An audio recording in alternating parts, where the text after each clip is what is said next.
serta hadirin sekalian yang hadir baik secara fisik maupun secara virtual. Pertama-tama kita memanjatkan puji syukur kepada Allah Subhanahu wa taala. Kita masih diberikan nikmat sehat, kekuatan dan kesempatan sehingga dapat melaksanakan rapat kerja dalam rangka untuk evaluasi pelaksanaan Pilkada serentak tahun 2020.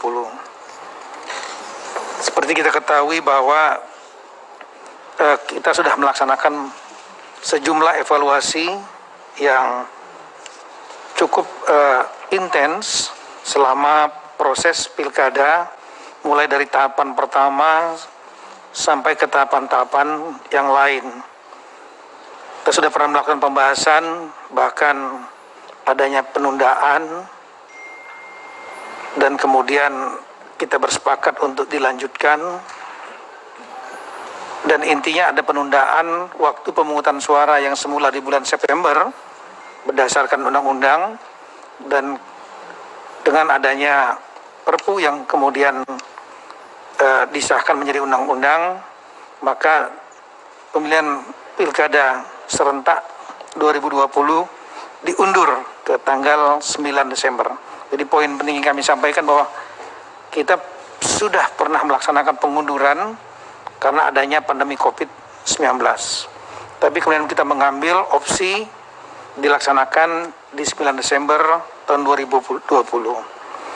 Dan untuk itu kita sudah melaksanakan langkah-langkah untuk meyakinkan bahwa proses Pilkada 2020 dapat berjalan lancar dengan indikator tadi yang disampaikan oleh yang saya hormati Bapak Ketua, di antaranya adalah kelancaran kegiatan semua tahapan, kemudian kedua tidak terjadinya gangguan-gangguan konflik atau kamtipmas yang konvensional, kekerasan dan lain-lain. Dan yang ketiga adalah karena situasi pandemi, kita juga mentarget agar semua tahapan ini tidak menjadi media penyebaran COVID-19. Itu target-target kita. Kemudian karena pembahasan-pembahasan di tahapan-tahapan sudah banyak dilakukan, maka spesifik pada kesempatan yang baik ini kami ingin menyampaikan evaluasi khusus tahapan kampanye dan seterusnya. Seperti kita ketahui bahwa kampanye merupakan kerawanan dari gangguan kamtipmas, konflik, kekerasan, di samping juga hambatan-hambatan administratif, prosedural, kemudian juga gangguan atau potensi penyebaran COVID karena potensi terjadinya pengumpulan massa, kerumunan. Tapi dengan adanya peraturan PKPU tentang tata cara kampanye yang membatasi sampai dengan 50 orang dan tidak terjadi pertemuan umum, dan kemudian ditegakkan oleh semua stakeholder yang ada, maka kami laporkan kepada pimpinan dan seluruh anggota Komisi 2, kami melakukan rapat yang sangat intens untuk melakukan monitoring dan evaluasi pada tahapan kampanye. Kita membuat DES di Kemendagri, 3 DES khusus. DES yang dipimpin namanya DES Pilkada, kemudian yang kedua adalah DES monitoring dari Dirjen Otda sebagai leading atau lead sektor di Kemendagri dalam rangka mendukung pelaksanaan Pilkada, dan juga dari Dirjen Administrasi Wilayah, Dirjen Atwil yang berkaitan dengan masalah COVID, karena kebencanaan itu masuk dalam ruang lingkup Dirjen Atwil, dan Dirjen Atwil juga sekaligus sebagai wakil ketua Satgas COVID Nasional. 3 DES inilah yang kemudian terus aktif melaksanakan monitoring agar aturan-aturan yang sudah dibuat oleh KPU serta aturan-aturan nasional yang lain berkaitan dengan terutama pandemi COVID ini dapat ditegakkan. Koordinasi kita lakukan harian, monitoring itu dengan stakeholder yang lain, yaitu KPU, Bawaslu, DKPP, Polri, TNI, Kejaksaan Agung, kemudian jajaran intelijen, dan semua pihak, termasuk des-des pilkada yang ada di semua daerah, termasuk KPU jajaran. Jadi selain monitoring harian, kita laksanakan monitoring mingguan, ANEF mingguan yang dilaksanakan setiap minggu malam. Itu disampaikan, dibahas daerah-daerah mana saja yang aman, tertib, dan situasi COVID-nya juga dimonitor. Kemudian daerah-daerah yang kita anggap ada pelanggaran itu juga disampaikan untuk semacam mencolek para stakeholder di daerah itu agar mereka lebih waspada dan lebih antisipatif dan menyelesaikan permasalahan-permasalahan gangguan Kamtipmas konvensional atau gangguan potensi penularan COVID-19 atau hal-hal lain yang perlu didukung untuk penyelenggara pemilu. Kita ketahui bahwa masalah anggaran memang pada tahapan kampanye hampir semua anggaran yang berasal dari NPHD itu hampir semuanya 100%, dan itu kami sudah laporkan dalam rapat-rapat yang rutin dilakukan bersama dengan Komisi 2. Sedangkan dukungan dari APBN yang digunakan untuk kepentingan penambahan TPS, kemudian alat-alat proteksi baik untuk pelaksana atau penyelenggara, pengaman, dan masyarakat itu juga sudah cair 100% baik untuk KPU, Bawaslu dan jajaran maupun juga untuk aparat keamanan. Sehingga kami merasa confident dengan anggaran yang sudah memadai, tinggal eksekusi oleh masing-masing pengguna anggaran. Kami juga terima kasih kepada pimpinan dan seluruh jajaran Komisi 2 yang juga telah mendukung secara politis kepada pemerintah sehingga semua anggaran-anggaran tersebut bisa dapat direalisasikan dengan baik.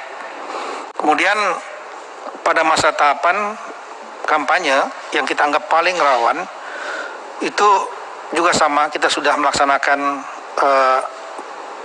rapat bulanan. Jadi setiap bulan kita lakukan rapat yang dipimpin langsung oleh Menko Polhukam, dihadiri oleh pejabat setingkat menteri, Mendagri, kemudian Kementerian Keuangan, Panglima TNI, Kapolri, Kabin, KPU, Bawaslu, dilakukan setiap bulan.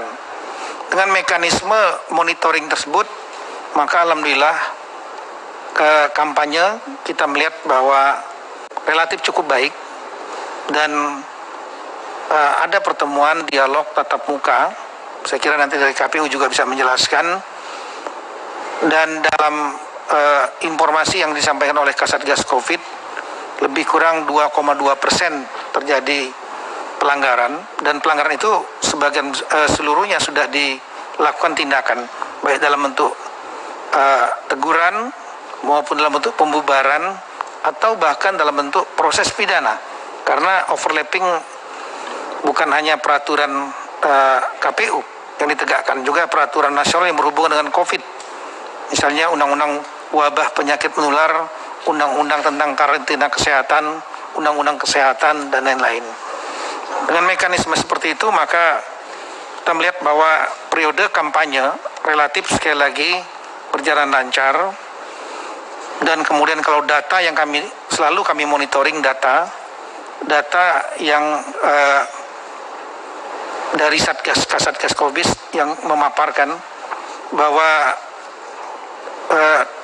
tidak terjadi penyebaran atau dampak dari tahapan kampanye tersebut yang menjadi media penularan yang signifikan. Bahkan ada daerah-daerah yang hijau itu menjadi bertambah, Kemudian juga daerah-daerah yang merah itu ada yang banyak, daerah yang berkurang. Bahkan dibanding dengan daerah-daerah yang tidak ada pilkada, ada daerah-daerah pilkada yang naik. Nah ini salah satunya saya kira adalah karena peraturan KPU dan penegakan hukum yang cukup baik.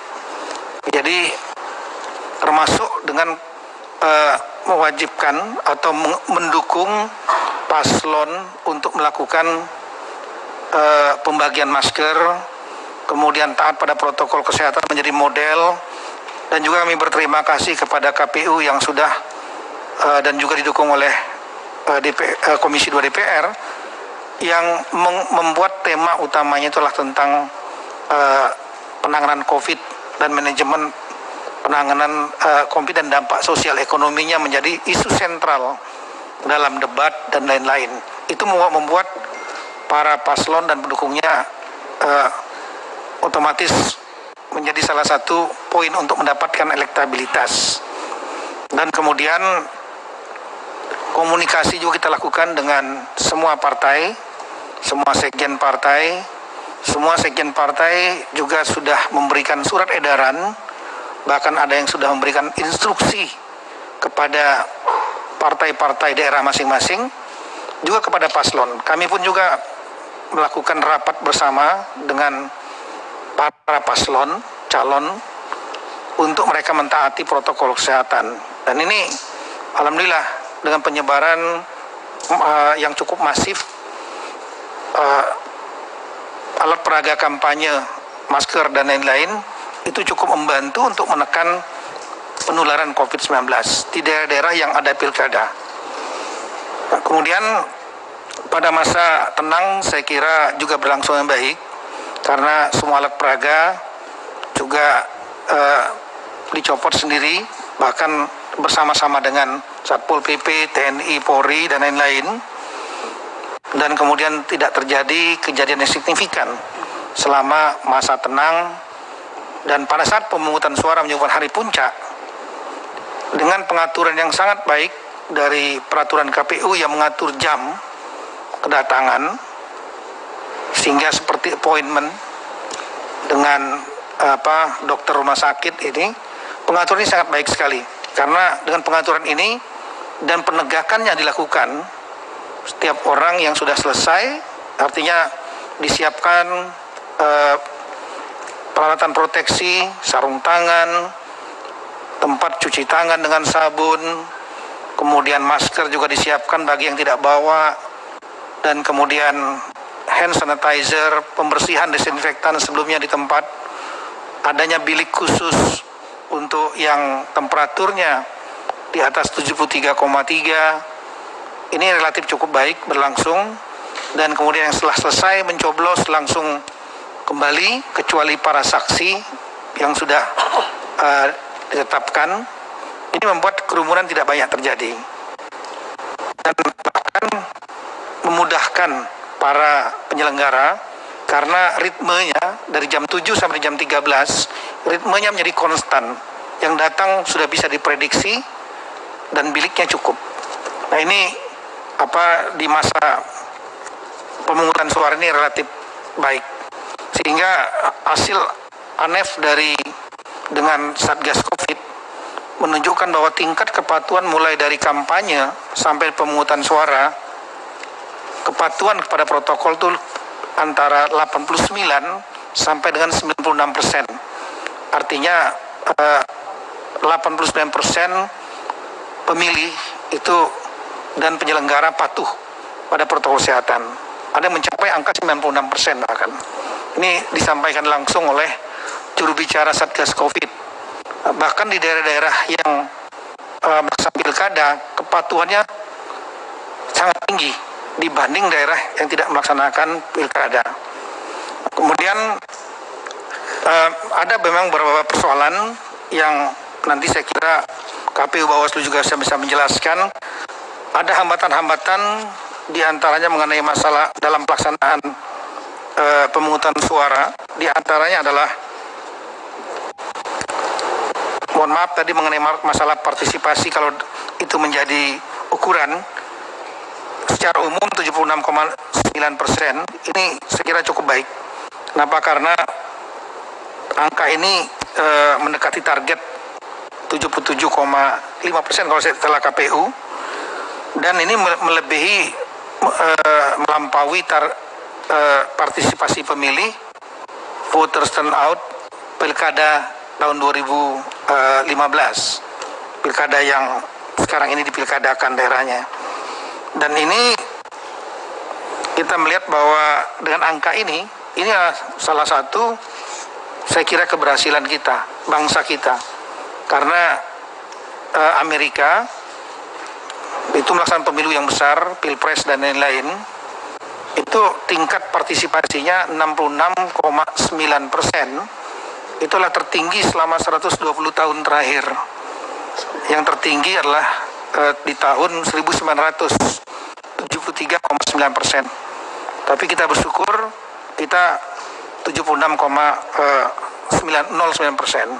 Kemudian pilkada yang lain juga yang cukup menonjol, pemilihan yang lain cukup menonjol di tahun ini. Ada 96 negara yang melaksanakan election, baik lokal maupun nasional. Di antaranya adalah Korea Selatan. Itu juga partisipasi pemilihnya 66,22%. Itu tertinggi selama 28 tahun terakhir. Nah ini, mohon maaf kami menyampaikan bahwa kami mendapatkan cukup banyak apresiasi. Minggu lalu kami bertemu dengan Duta Besar Amerika Serikat, mereka menyampaikan selamat kepada Indonesia. Karena selain tertib, pada saat pemungutan suara, kampanye, juga voters turnout, partisipasi pemilih yang 76 ini luar biasa bagi mereka. Mereka saja belum bisa mencapai itu. 66,9% 120 tahun terakhir. Kemudian, dan itu pun masih banyak ekornya. Kemudian di tingkat kalau kita breakdown di tingkat provinsi, partisipasinya 69,67%. Bahkan ada yang sangat tinggi seperti Sulawesi Utara, Bengkulu, Kalimantan Utara. Kemudian yang agak rendah adalah di Kalimantan Tengah 59,98%, Sumatera Barat 61% lebih, dan Kalsel 65%. Untuk tingkat bupati saya kira partisipasinya mencapai 77,52%, jadi bahkan di atas tingkat gubernur. Kemudian di wali kota saya kira 69,04%, relatif cukup baik. Selanjutnya juga perlu kita catat, saya kira untuk prestasi bangsa ini, di tahun ini ada 96 election tersebut yang ada di seluruh dunia. Indonesia adalah nomor 2, pemilihan nomor 2 terbesar di dunia setelah Amerika Serikat dengan potensi hampir 200 juta pemilih, dihadiri oleh 66,9%, itu mencapai 160-an juta lebih. Sementara Indonesia dengan potensi pemilih 100 juta lebih, setelah kita tahu bahwa yang kami kirimkan 105 juta, tapi setelah dilakukan verifikasi faktual lapangan, coklit, kemudian mendapatkan data 100 juta, dengan tingkat partisipasi 76% lebih, artinya hampir 77 juta pemilih yang hadir pada saat hari pemungutan suara se-Indonesia 270 daerah. Ini adalah pemilihan election nomor 2 terbesar di seluruh dunia. Nah, kemudian ada beberapa daerah yang mengalami hambatan, di antaranya adalah masalah distribusi yang terhambat karena cuaca, terutama daerah Papua, Yalimo, Yaukimo, Mambramo-Raya, Pungan Bintang. Kemudian juga kita juga melihat, nanti Bawaslu saya kira bisa menjelaskan lebih rinci, masih ada juga terjadi dugaan pelanggaran politik uang, money politik, juga ada gangguan bencana alam. Kita tahu bahwa negara kita yang juga prone to natural disaster, rentan terhadap bencana alam. Di Banten misalnya ada banjir, sehingga ada beberapa relokasi TPS, pemungutan suara di jadwal, ada yang sesuai jadwal, ada juga yang kemudian lakukan susulan. Di Jawa Barat, Cianjur, kemudian juga di Pekalongan dan Demak ada banjir. Kalimantan Selatan juga ada puting beliung di beberapa tempat, dan di NTT juga ada banjir. Juga ada gangguan konvensional, di antaranya ada peristiwa kekerasan antar pendukung, misalnya di Kota Makassar, kemudian di Sumba Timur, NTT, dan juga ada di Provinsi Papua, yaitu di Mambramo Tengah, kemudian di Asmat, dan juga di Yalimo. Yalimo juga menghadapi hambatan, sebagian logistik tidak bisa sampai karena cuaca. Dengan demikian ada setelah pemungutan suara ada yang berlangsung secara umum berlangsung baik, tapi ada yang kemudian melakukan pemilihan suara ulang PSU. Kira nanti KPU bisa menjelaskan. Ada pemungutan suara susulan, kemudian juga ada pemungutan suara yang ditunda, yaitu di Bovendigul, yang kemudian sudah dilaksanakan setelah itu. Monitoring terus kita laksanakan sampai dengan hari ini. Kemudian di pasca pemungutan suara, kita melihat bahwa ada daerah-daerah yang kita anggap perlu perhatian karena perolehan suara antara pasangan calon yang diduga yang tertinggi dengan yang kompetitornya itu di bawah 3%. Kalau di bawah 3%, kita mewaspadai kemungkinan terjadinya gangguan konvensional dan sengketa. Di antaranya adalah ada 4 provinsi, dan kemudian di Kalsel, Jambi, Sumbar, dan di Kalteng. Bahkan 2 provinsi Kalsel dan Jambi itu range-nya di bawah 1%. Kemudian yang 2-3% lah Sumbar dan Kalteng.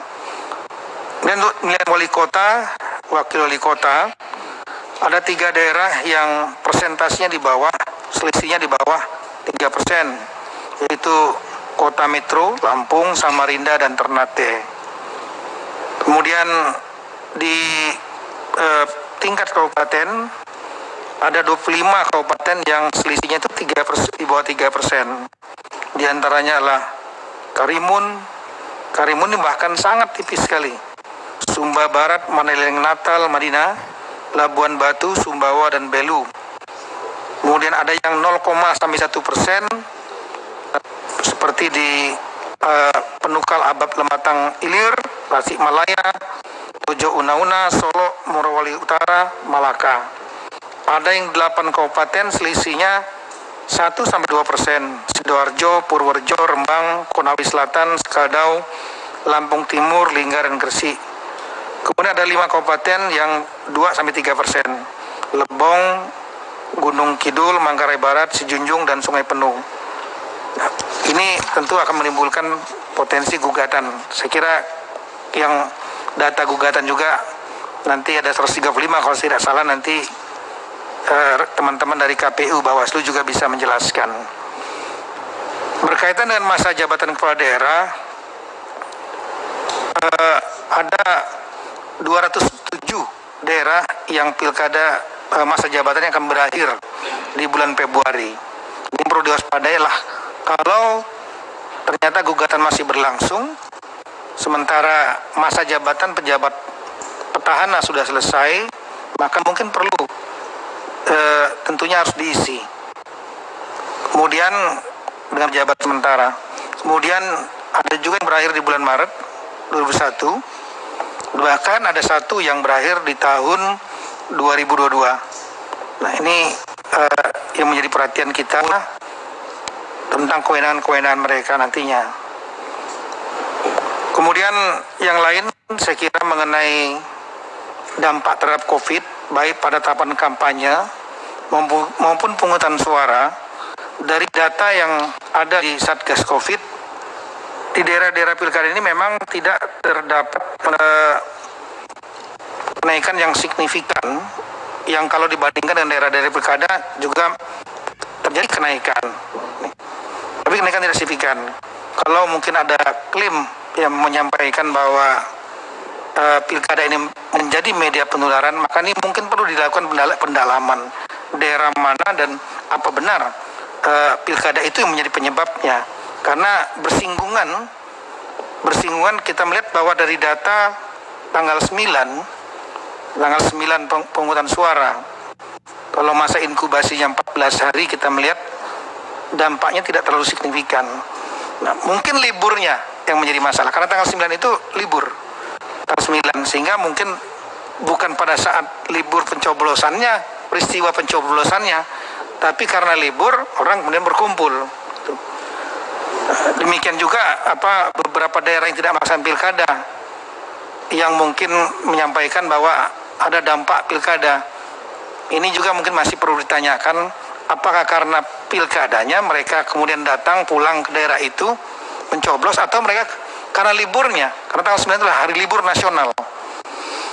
Samping itu berdekatan dengan libur-libur yang lain, yaitu libur Nataru, Natal dan Tahun Baru, yang dilaksanakan tanggal 24, 25 dan seterusnya sampai dengan Tahun Baru ada break 3 hari.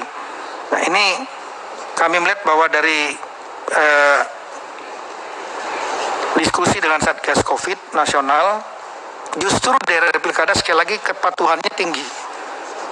Kepatuhan tinggi, dan bahkan kalau bisa menjadi model peristiwa pada saat pilkada di mana kepatuhan tinggi dan pengawasan yang ketat dari semua stakeholder, baik Bawaslu, kemudian Polri dan TNI yang tegas menegakkan aturan KPU yang berisi tentang upaya untuk penanggulangan COVID, dan langkah-langkah para paslon membagikan masker dan lain-lain, serta mindset tema adalah mengenai masalah penanganan pandemi COVID, itu justru dapat menjadi model untuk ke depan.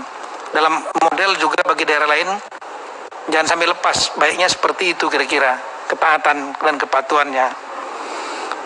Kemudian pada bagian akhir kami menyampaikan bahwa apresiasi pada semua pihak, khususnya penyelenggara KPU, Bawaslu, DKPP, terlepas dari berbagai persoalan yang tentunya ada, dan juga kepada pimpinan Komisi 2 serta seluruh anggota Komisi 2 yang tidak hanya sekedar mengawasi, tapi juga ikut mendorong ide-ide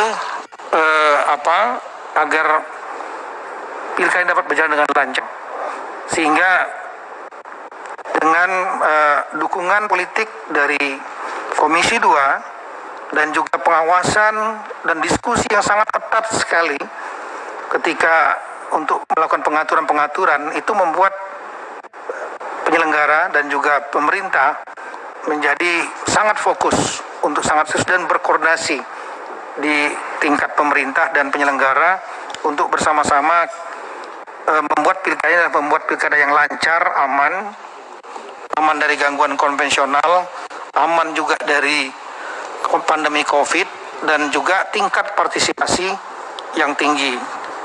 Kemudian sebagai penutup, kami kira dengan adanya model kalau mungkin dianggap bahwa pilkada ini banyak mendapat apresiasi, bukan kita, banyak mendapat apresiasi dari kalangan dalam negeri, tadinya khawatir, dan juga bahkan dari luar negeri banyak sekali mendapatkan apresiasi dari beberapa duta besar.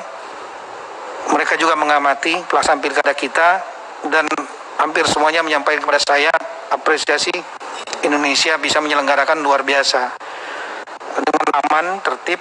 Ada memang problem-problem yang tidak akan bisa tertutupi karena memang negara besar, tapi sebagai election nomor 2 terbesar di dunia, mereka menyampaikan apresiasi dan mungkin bisa menjadi model khususnya pada saat pemungutan suara yang hitungan diatur dengan jam ini, dapat menjadi model bagi pemilu-pemilu yang lain, pilkada-pilkada atau pemilu nasional yang lain ke depan.